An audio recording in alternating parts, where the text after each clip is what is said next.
Salut les circadiens, j'espère que vous allez bien, que votre confinement se passe très bien. Mais enfin Dylan, on parle pas la bouche pleine. Excusez-moi, j'étais en train de me délecter d'un petit porridge de graines de chia. D'ailleurs, j'aimerais t'en parler dans cette vidéo car c'est un aliment particulièrement intéressant. Mais avant de commencer, je tenais à t'informer que j'ai mis en ligne mon tout nouvel e-book qui s'appelle 5 outils pour retrouver son énergie et vivre conformément à la nature. Tu peux le télécharger gratuitement, le lien est dans la description en bas de la vidéo. Et évidemment, je t'invite à t'abonner si ce n'est pas encore fait et à me mettre des petits pouces bleus partout. Bon, et si je te disais 5 choses à savoir sur la graine de chia? Tout d'abord, les graines de chia sont issues de la plante qui porte le même nom. Pour information, ça se prononce chia. Oui, bah enfin bon, j'ai envie de dire tant qu'on se comprend. C'est une plante herbacée qui est originaire du Mexique. Et d'ailleurs, là-bas, c'est une plante qui est tellement emblématique qu'elle a donné le nom à un état du Mexique, Chiapas. Et c'est une plante qui est cultivée depuis des millénaires par les Aztèques et qui leur donnerait des vertus cognitives. Mais elle est également consommée par les Amérindiens qui leur permettrait d'augmenter leur performance physique. Il est sérieux là? En numéro 2, tiens bah encore une histoire avec les Amérindiens. Allez, qu'est-ce qu'il va encore nous raconter? Il faut savoir que les Amérindiens avaient pour particularité de se nettoyer les yeux avec une graine de chia. En effet, dans la tradition des Amérindiens, eh bien, ils passaient beaucoup de temps ensemble autour d'un feu pour se raconter des histoires, pour se relaxer, etc.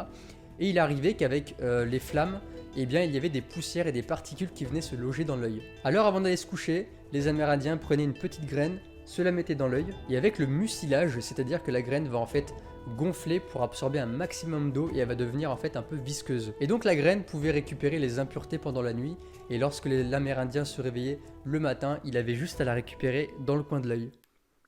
En numéro 3, la graine est un excellent laxatif. Tu devrais arrêter d'en manger, tu ne crois pas? Comme je te l'ai expliqué juste avant, la graine va produire un mucilage au contact de l'eau, ce qui va lui permettre de gonfler, de devenir visqueuse. Et d'ailleurs, cette substance visqueuse lui donne une texture que j'adore. Le mucilage va donc emprisonner de l'eau et humidifier les selles, et ça va ainsi favoriser le transit intestinal. Et en plus de ça, elles sont très riches en fibres, ce qui favorise encore plus le transit intestinal. Ah, je te l'avais dit d'arrêter. Oui, bon...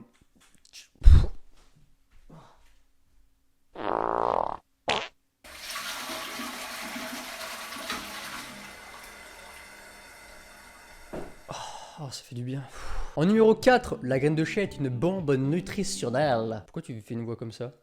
Et oui, car celle-ci renferme pas moins de 20 grammes de protéines pour 100 grammes et elle possède tous les acides aminés, ce qui signifie que c'est une protéine qui est complète. C'est donc parfait pour les véganes. Bon, comme on l'a vu, elle est très riche en fibres, mais également en phosphore, en potassium, en magnésium, en calcium, en manganèse, en fer, en antioxydants, en oméga 3 et en vitamines, principalement la vitamine du groupe B. Je pense que je vais me faire une diète que à base de graines de chia, moi. Et pour terminer en numéro 5, pour pouvoir bénéficier un maximum des bienfaits de la graine de chia, il est recommandé de les laisser tremper afin que celle-ci gonfle. Et donc ce côté gélatineux de la graine de chia va permettre d'améliorer l'absorption des nutriments. Et pour ça, je vais te proposer une petite recette que j'adore, je pense que tu l'as remarqué. Et pour ça, direction ma cuisine. Alors, il s'agit d'un porridge de chia au thé vert à la menthe.